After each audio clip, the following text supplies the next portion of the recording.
Welcome friend, युक्ति IAS की इस ऑनलाइन प्लेटफॉर्म पर मैं अमर अरविंद आप लोगों का तहे दिल से स्वागत करता हूं। उम्मीद करता हूं अपनी तैयारी को अंतिम रूप दे रहे होंगे। आज 17 फरवरी है।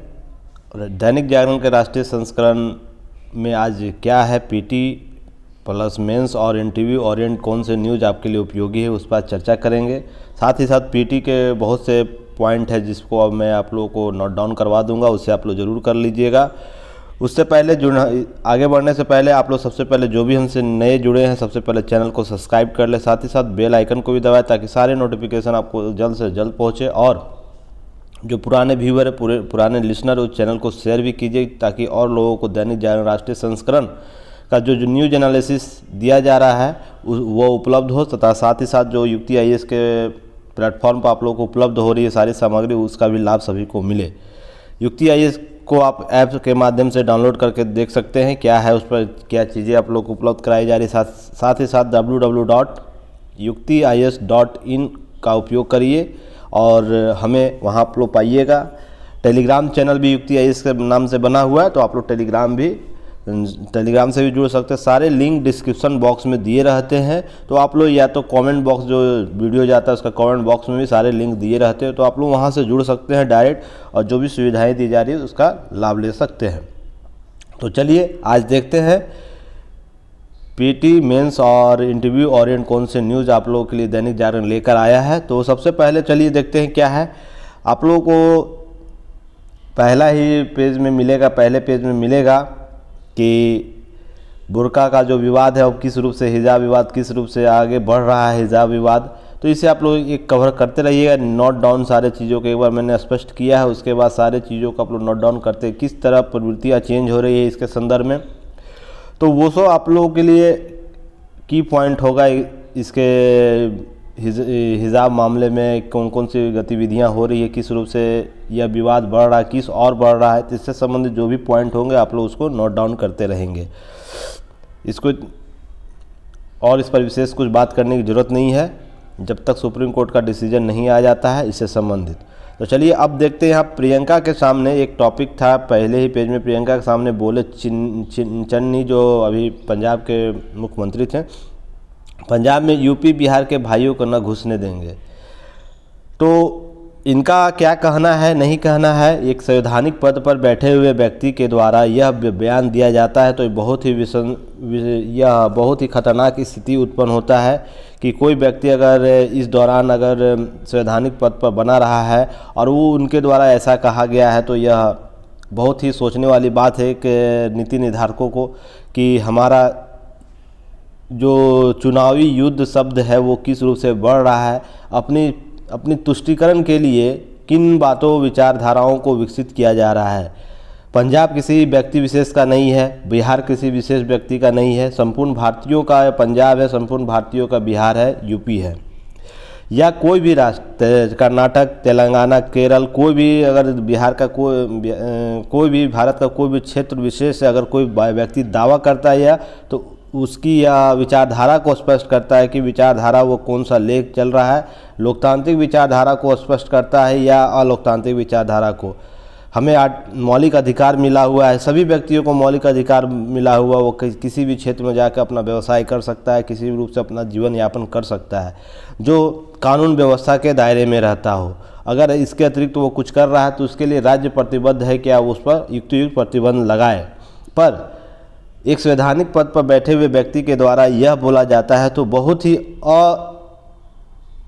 अलोकतांत्रिक विचारधारा के श्रेणी में लाया जा सकता है इसे। हालांकि उनकी राजनीतिक यह मांग रही होगी।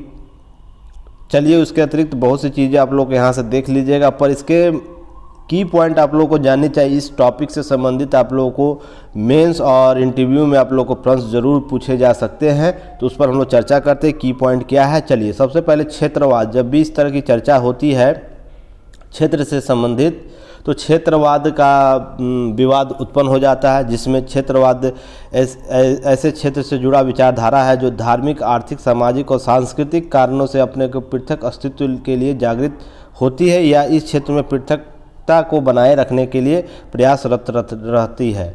अर्थात कहने का मतलब यह धार्मिक आधार पर पृथकता की बात करता हो, आर्थिक आधार पर, सामाजिक आधार पर या सांस्कृतिक आधार पर। और 1956 के बाद वर्तमान 2019 में जो लास्ट वर्गीकरण हुआ है राज्यों के शासित प्रदेशों का, तब तक ऐसे बहुत से राज्यों को देखे होंगे इन आधारों पर ही अलग राज्यों का अस्तित्व प्राप्त हुआ, या तो धार्मिक आधार पर रहा होगा, या आर्थिक आधार पर, सामाजिक आधार पर या सांस्कृतिक आधार पर ही हुआ है। तो इस प्रकार के क्षेत्रवाद एक खतरनाक स्थिति को उत्पन्न करता है, राष्ट्रीय एकता के लिए बहुत ही घातक है। भारत में क्षेत्रवाद क्या है इसे देख लेते हैं। भारत के संदर्भ में कोई यह नवीन विचारधारा नहीं है, बहुत ही पुरानी विचारधारा है। क्षेत्रवाद को विशेष को लेकर यह चलता रहता है, तो इससे संबंधित चीज़ें आप लोगों को देखनी चाहिए। क्या है नेक्स्ट है, एक सेकंड मैं इसे थोड़ा सा देख लूँ। ओके, लगा मुझे फ्लाइट मोड नहीं किया है, तो बीच में कॉल आ जाता है, दिक्कत हो जाता है। चलिए, फिर वर्ष 1920 में राजनीतिक मुद्दों के रूप में भाषीय विवाद स्वतंत्रता के पूर्व भी बना रहा। तो 1920 से लेकर 1947 तक विवाद तो रहा ही, 1947 तक। उसके बाद 1956 में यह विवाद इस तरह बढ़ गया कि राज्यों का विघटन या अलग करना एक प्रवृत्ति सी बन गई। तो इसके बाद वर्ष 1920 में कांग्रेस द्वारा भाषीय आधार पर राज्यों के पुनर्गठन की मांग की गई। सर्वप्रथम कब की गई? 1920 कांग्रेस के द्वारा। कब पूछी गई? तो ये पीटी में आप लोगों को प्रश्न पूछ सकता है। वर्ष 1948 में धर आयोग। उसके बाद आप लोग नेक्स्ट है JVP समिति का गठन किया, भाषीय आधार पर पुनर्गठन की सिफारिश की थी। वर्ष 1 अक्टूबर 1953 को भाषीय आधार पर प्रथम राज्य के रूप में आंध्र प्रदेश का गठन किया गया। कब? 1 अक्टूबर 1953 को, 1953 को। तो ये आपको गठन किया गया। सबसे पहला राज्य कौन हुआ? आंध्र प्रदेश। और पुनर्गठन अधिनियम जो 1956 हुआ, मांग पर राज्य पुनर्गठन आयोग की स्थापना फजल अली आयोग के नाम से भी जिसे जाना जाता है, वर्ष 1956 में किया गया, जिनकी सिफारिशें विभिन्न सिफारिशें की गई, जिसे राज्य केंद्र की सरकार ने मानी थी। इस पर फजल अली आयोग पर बहुत सा आप लोगों को वीडियो आपको प्ले लिस्ट में मिल जाएगा, आप लोग वहाँ से जाकर देख सकते हैं। और पॉलिटी के सेशन में भी आप लोग राज्यों का पुनर्गठन या राज्य क्षेत्र से संबंधित जो टॉपिक पढ़ाया गया, वहाँ पर आप लोग को पॉलिटी के सेक्शन में आप लोग जाके देख सकते हैं। चलिए नेक्स्ट देखते हैं। वर्ष 1900 नोट आप लोग को याद रखना चाहिए, इससे संबंधित क्या है। वर्ष 1956 से 2019 तक क्षेत्रफल के आधार पर कई राज्यों और क्षेत्रवाद, या क्षेत्रफल हो गया है, या क्षेत्रवाद यहाँ आप लोग कर लीजिएगा। क्षेत्रवाद के आधार पर कई केंद्र शासित राज्यों केंद्र शासित प्रदेशों का विभाजन हुआ, जैसे महाराष्ट्र सबसे पहले, इसके बाद हुआ 56 के बाद बना, जो उसके बाद 1960 के दशक में हुआ। उसके पंजाब, मेघालय, मणिपुर, त्रिपुरा, उत्तराखंड, छत्तीसगढ़, झारखंड, तेलंगाना आदि राज्यों का। इसी के आधार पर मांगे उठती हैं बार बार बोडोलैंड का, गोरखालैंड का, हरित प्रदेश का, पूर्वांचल आदि राज्यों की मांग बहुत जोर शोर से की जाती रही है। ये क्षेत्रवाद का ही प्रभाव है कि हमें अलग राज्य, अलग लैंड चाहिए, अलग भूभाग चाहिए, अलग चीज़ें हम लोगों को चाहिए। यह क्षेत्रवाद कितना खतरनाक है, इसकी चुनौतियाँ क्या है, इसे आप लोग जान लीजिए। ये प्रश्न आपको मेंस में या इंटरव्यू के ओरिएंट आप लोग प्रश्न पूछा जा सकता है। तो देश की एकरूपता और अखंडता के लिए बहुत ही खतरनाक होता है या खतरा उत्पन्न करता है। केंद्र राज्य संबंधों को नकारात्मक प्रभाव रखता है। अगर कोई केंद्र अगर किसी राज्य से सहयोग की भावना रखता है और क्षेत्रवाद की भावनाओं से राज्य ग्रसित होता है, तो यह केंद्र राज्य संबंधों एकरूपता के लिए बहुत ही घातक सिद्ध होता है राष्ट्रीय एकीकरण के संदर्भ में। तो केंद्र राज्यों के बीच संबंधों को नकारात्मक नेगेटिव इम्पैक्ट डालता है यह विचारधारा। इस प्रकार से गठबंधन की राजनीति को प्रोत्साहन मिलता है। आप जब से गठबंधन की राजनीति जब भारतीय राजनीति में शामिल हुआ है, तो आप देख रहे होंगे क्षेत्रवाद और क्षेत्रीय दलों की भूमिका बढ़ी है, जो केवल गठबंधन की स्थिति में अपने मांगों को पूरी करते हैं। वो मांग किस रूप से की जाती है यह किसी से छुपा नहीं है, सभी लोग जान रहे हैं। गठबंधन की राजनीति में कितने इसके नकारात्मक इम्पैक्ट है। यहाँ से भी मेंस के आपके प्रश्न डायरेक्ट बनते हैं। गठबंधन की राजनीति या बिहार ऑप्शनल अगर देते हैं, बीपीएससी मेंस देते हैं, तो यहाँ से क्षेत्रवाद और गठबंधन की राजनीति से बहुत प्रश्न आपको यहाँ से देखने को मिलेंगे। पैकेज की राजनीति भी प्रारंभ हो जाती है क्षेत्रवाद से ही। जैसे आप लोगों को केंद्रीय स्तर पर किसी प्रमुख दल को बहुमत प्राप्त नहीं होता है लोकसभा चुनाव में, तो वो क्षेत्रीय दल के विभिन्न जो क्षेत्रीय दलों के द्वारा जो सीट प्राप्त होता है, बहुमत प्राप्त करने के लिए इनके द्वारा गठजोड़ किया जाता है, जिसमें पैकेज की राजनीति प्रारंभ हो जाती है कि उनके द्वारा यह बोला जाता है कि हमारे राज्य को विशेष पैकेज दिया जाएगा। और विशेष पैकेज के कॉन्सेप्ट आपको 1990 के दशक के बाद प्रारंभ हो गया भारतीय राजनीति में। यह बहुत ही खतरनाक स्थिति है।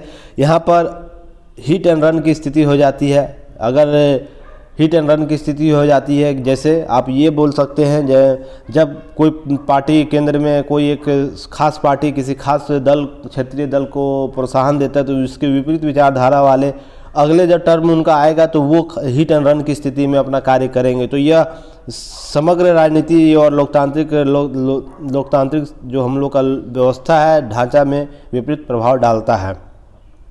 यहाँ से बहुत से ऐसे मुद्दे उत्पन्न होते हैं जो लोकतंत्र के विकास के लिए खतरा उत्पन्न करते हैं।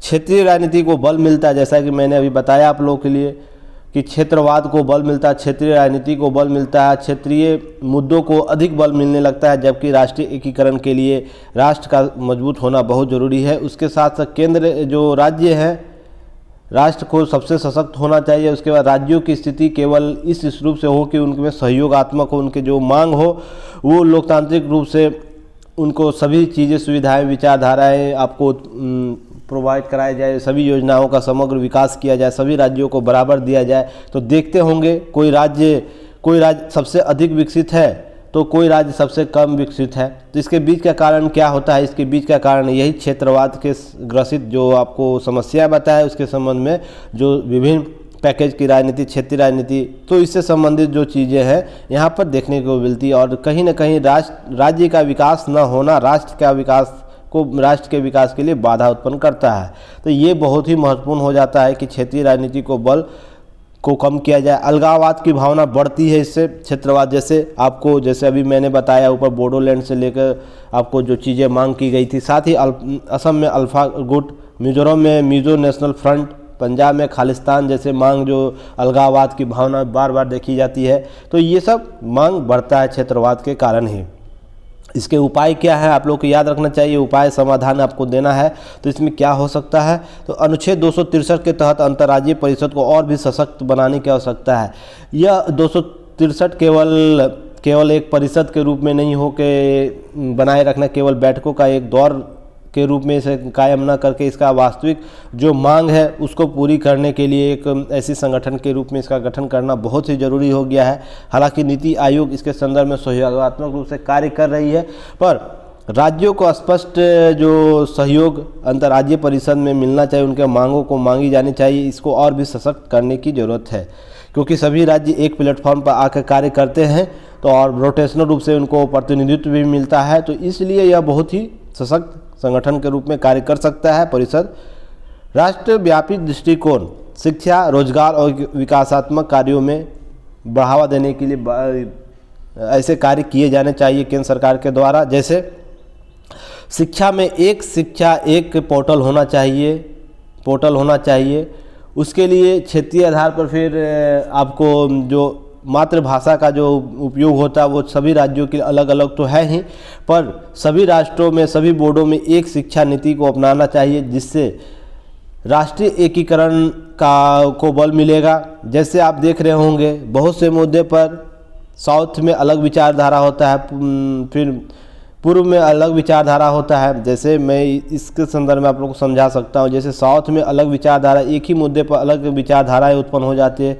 पूर्व में अलग हो जाएगी, पश्चिम में अलग हो जाएगी, उत्तर के राज्यों में अलग हो जाएगी और मध्य के राज्यों में अलग हो जाएगी। मान लीजिए अभी राष्ट्र में ऐसा कोई विवाद उत्पन्न हो जाता है जिसमें राष्ट्र के सशक्तिकरण के लिए आवश्यक हो क्षेत्रवाद को कम करना है, कुछ ऐसा मुद्दा कुछ आ जाए, तो अभी सभी भारत के सभी राष्ट्र में विभिन्न राज्यों में विचारधाराओं का अंतर देखना स्पष्ट नजर आएगा आपको।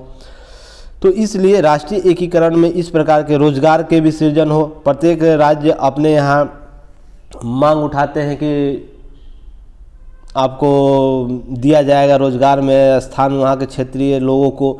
तो क्षेत्रीय लोगों को रोजगार देना गलत बात नहीं है, पर क्षेत्रीय रोजगार देने से होता क्या है कि उसके राज्य के विकास कार्यों में विविधता की कमी हो जाती है।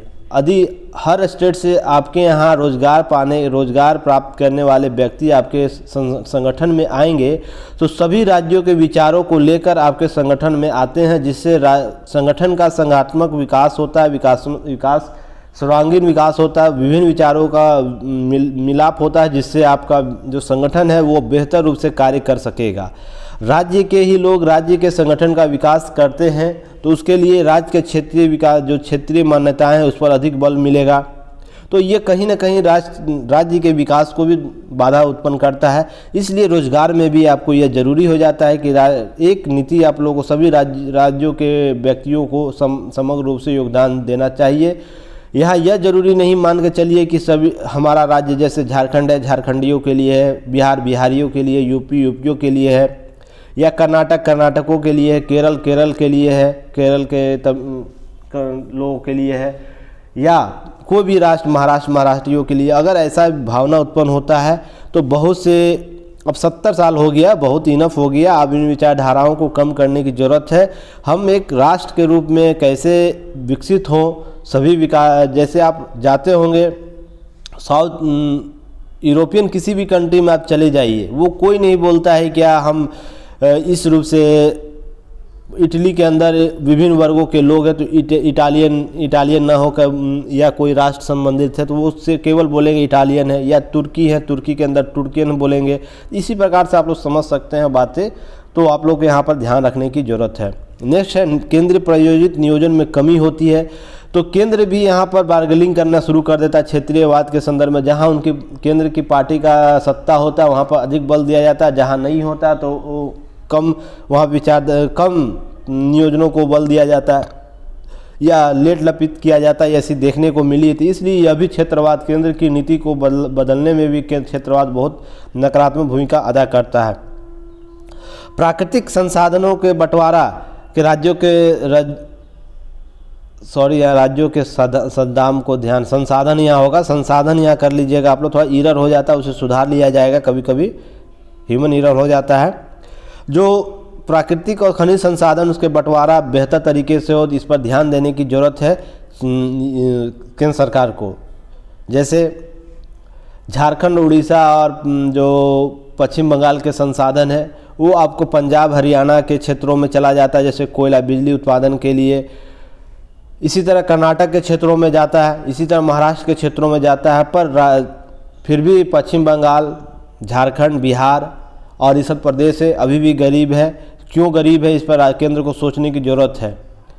तो ये सब चीज़ें समझने की ज़रूरत होती है इस क्षेत्रवाद के संदर्भ में। तो अब मेंस क्वेश्चन आपको यहाँ से पूछा जा सकता है, क्षेत्रवाद राष्ट्रीय सशक्तिकरण के लिए हमेशा ही प्रतिरोध रहा है, युक्त अंतर संबंधों को स्पष्ट करें।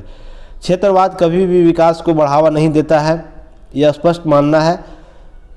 प्रतिरोध रहा है सशक्तिकरण, राष्ट्रीय सशक्तिकरण में। इसका युक्त आप लोग को आधार बताकर अपने आंसर राइटिंग को कंप्लीट करना। इसके लिए आप लोग टेलीग्राम चैनल युक्ति IAS का बना हुआ है दैनिक जागरण के लिए, डिस्क्रिप्शन बॉक्स में लिंक भी दिए रहते हैं, आप लोग वहां से ऐड हो जाइए और अपने आंसर राइटिंग को वहां सेंड कीजिए, ताकि जो भी सुविधाएं दी जा रही है युक्ति IAS के द्वारा फ्री ऑफ कॉस्ट आप उसका लाभ ले सके, अपने आंसर राइटिंग को इम्प्रूव कीजिए। चलिए नेक्स्ट टॉपिक देखते हैं। नेक्स्ट टॉपिक आप लोग को यहाँ से आप लोग को देखना है, नीचे आपको आइए। ये सुपर साइट और मोबाइल लैब से पता चलेगी प्रदूषण की स्थिति। एक नया कॉन्सेप्ट आप लोग भारत के राजधानी क्षेत्र दिल्ली में अपनाई जा रही है। तो सुपर साइट क्या होता है इसके संदर्भ में आप लोग को देख लेना है, की पॉइंट बना लेना है, कहाँ होगी सुपर साइट और कौन कौन सी संस्था ये काम करेगी। जैसे आप लोग यहाँ दिया हुआ है IIT कानपुर, IIT दिल्ली और टेरी एनर्जी एंड रिसोर्सेज इंस्टीट्यूट जो टेरी है ये भी संस्था के रूप में कार्य करेगी। फिर इसके बाद IISI मोहाली की टीम दिल्ली प्रदूषण को लेकर अध्ययन करेगी। तो कौन कौन से संगठन इसमें शामिल है, इससे संबंधित आप लोग एक बार की नोट्स बना लेना है। PT में यहाँ से प्रश्न जरूर होगा। और मेंस में जब प्रदूषण के संदर्भित जब टॉपिक आएगा वायु प्रदूषण को कम करने के लिए, तो इसके कॉन्सेप्ट को आप लोग यूज कर सकते हैं। तो इसलिए बहुत ही ज़रूरी हो जाता है। सुपर साइट के संदर्भित जो कॉन्सेप्ट है उसे आप लोग आंसर राइटिंग में शामिल कर सकते हैं, या इंटरव्यू में अगर पूछे इस प्रकार से प्रश्न, क्या प्रदूषण को कम करने के लिए 5 उपाय आप बताइए, तो इसका भी एक कॉन्सेप्ट आप लोग यूज कर सकते हैं, उसे बता सकते हैं। तो इसलिए ज़रूरी हो जाता है PT मेंस और इंटरव्यू के दृष्टि से। और प्रदूषण बहुत ही ज्वलंत मुद्दा होता है हमेशा एग्जाम के दृष्टि से, तो आप लोग इसे अच्छे से देख लीजिएगा।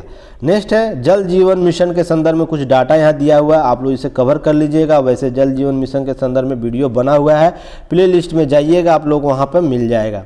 इससे संबंधित कब प्रारंभ किया था, अगस्त 2019 में लॉन्च किया गया था यह मिशन, और अब तक इसकी क्या प्रगति है, या इसके गवर्नमेंट साइट को आप लोग विजिट करके एक बार पूरी तरह अच्छे तरह जल जीवन मिशन को देख लीजिएगा, क्योंकि वहाँ से आपको सारे चीज़ें पीटी फैक्ट मिल जाएंगे। चलिए नेक्स्ट अब बढ़ते हम लोग आगे, क्योंकि बातें देखिए ज़्यादा मैं इधर उधर की बात नहीं करता हूँ, इसलिए थोड़ा सा लगता होगा आप लोगों को मैं कंटिन्यूटी पढ़ाता हूँ। देखिए समय बहुत कम है, अगर 2 से 3 साल आप सीरियस होकर पढ़ लीजिएगा, जीवन में कभी भी आप अपने कार्यों के लिए पछताइएगा नहीं, मेरा ये 100% दावा है। अगर आप इस 2 से 3 वर्षों में अगर आप इधर उधर की बातों में फंसे रहते हैं तो मेरा 100% ये भी दावा है कि बाद में आप लोग को इसकी पछतावा, उस बात की पछतावा, काश मैं 2 से 3 साल बेहतर तरीके से पढ़ लेता, उसे अच्छे तरीके से कर लेता, सर ने जो बात बोली थी उसे मैं अच्छे से उसे नोट डाउन कर लेता। हमारा पर्सनल एक्सपीरियंस यह बोलता है, आपका भी बूस्टर का समय है, अभी जो एग्ज़ाम है 67 है, यूपीएससी आया हुआ है, यूपीपीसीएस भी चल रहा है, यूपीपीसीएस मेंस पीटी हो रहा है, उससे पहले मेंस होगा, तो बहुत से एग्ज़ाम आपको है जो एग्ज़ाम आप लोगों को देना है। इस दौरान आप केवल पढ़ाई पर ध्यान दें, इधर उधर की बात ना करें, राजनीति में ना जाएं। फिर आप राजनीति में फिर आप बहुत से ऐसे कार्य करते हैं जो सोशल मीडिया पर आपको समय वेस्ट कराता है, तो आप इन सब चीज़ों से दूर रहें और खुद को संतुलित रूप से तैयारी करवाएं, टू दी फैक्ट बात करें, टू दी पॉइंट बात करें और अपना रिजल्ट लेके आए। तो देखिए इसमें कुछ डाटा, बहुत ही बेहतरीन डाटा दिया हुआ, जिसमें आपको इस साल पूरा हो जाएगा लक्ष्य 90% अधिक। कहाँ होगा, बिहार में हो जाएगा, हिमाचल प्रदेश में हो जाएगा, पंजाब में हो जाएगा, गुजरात में हो जाएगा। तो यह लक्ष्य कहाँ कहाँ हुआ इस पर बात कर लेना है। और 25 से 26 तक कितना है, करोड़ रुपया निश्चित की गई है, फंडिंग होनी है, कितना 1.4 लाख करोड़ रुपया की है, कितनी बड़ी राशि इसके लिए दी गई है। तो आप लोग ध्यान रखिएगा, हर घर जल का लक्ष्य क्या है। नेक्स्ट है, चलिए आगे बढ़िए, नेक्स्ट आप लोग को बातें कर लेते हैं, आगे आइए। और नीचे आपको मुफ्त के चक्कर में हो रही है, पटरी से उतर जाएगी बिजली आपूर्ति की व्यवस्था, इस पर एक टॉपिक और बिजली से संबंधित दी गई है, इसके की पॉइंट को आप लोग कवर कर लीजिएगा। जैसे जहां मैंने टिक कर दिया है, सरकार के रहते महंगी होती जा रही है बिजली, फिर मुफ्त बिजली चाहिए तो 34,500 करोड़ रुपये अतिरिक्त यूपी सरकार को देनी होगी।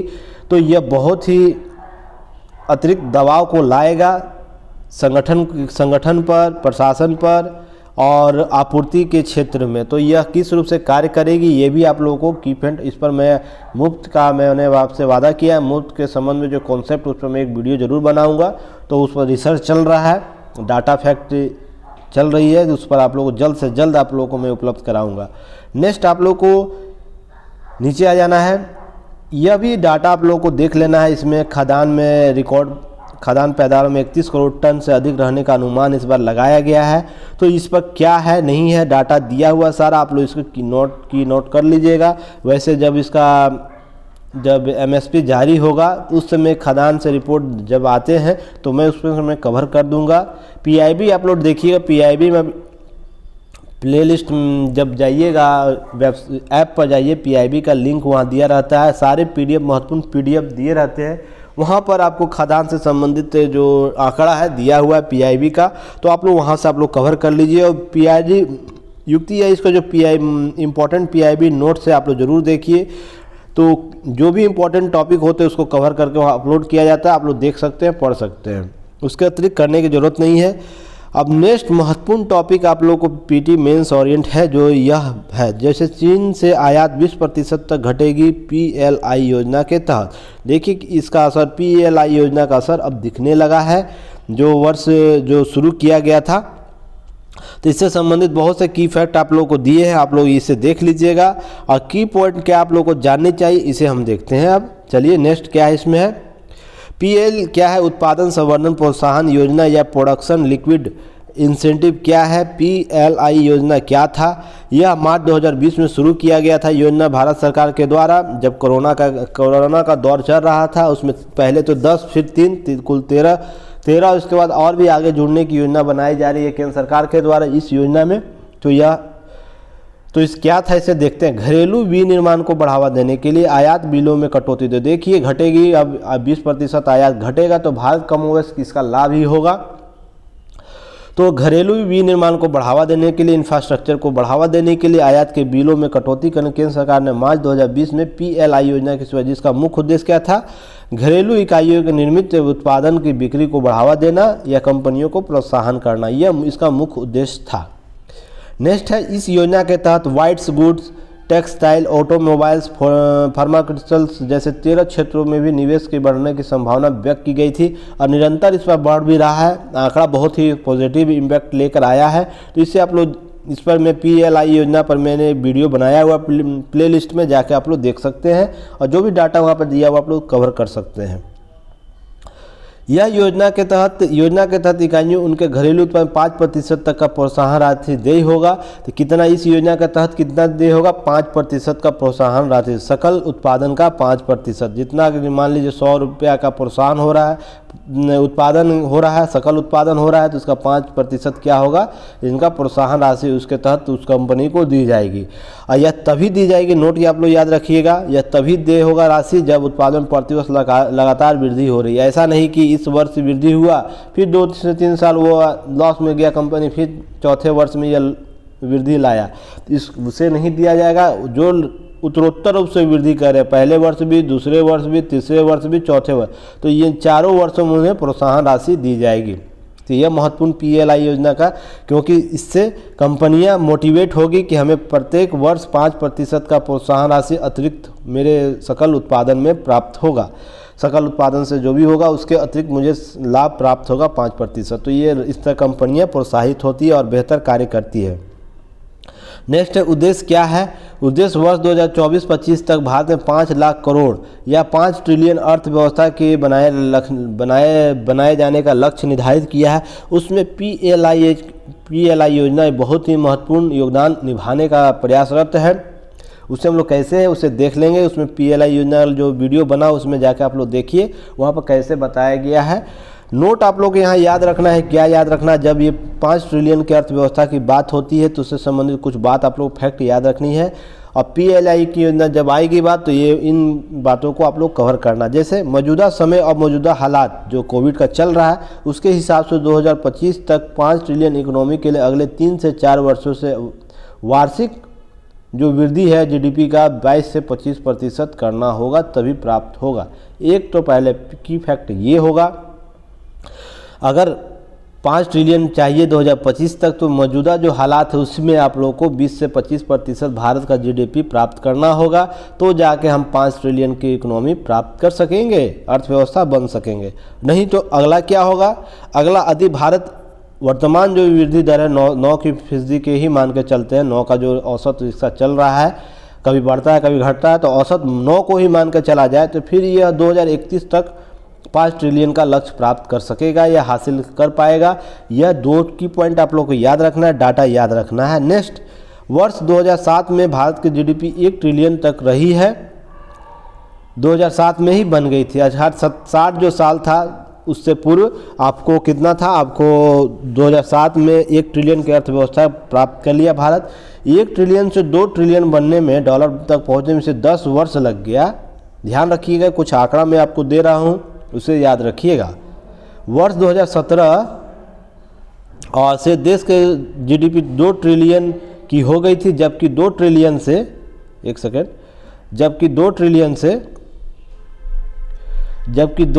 3 ट्रिलियन तक पहुंचने में भारत को केवल कितने वर्ष का समय लगा, केवल 4 वर्ष का समय लगा है।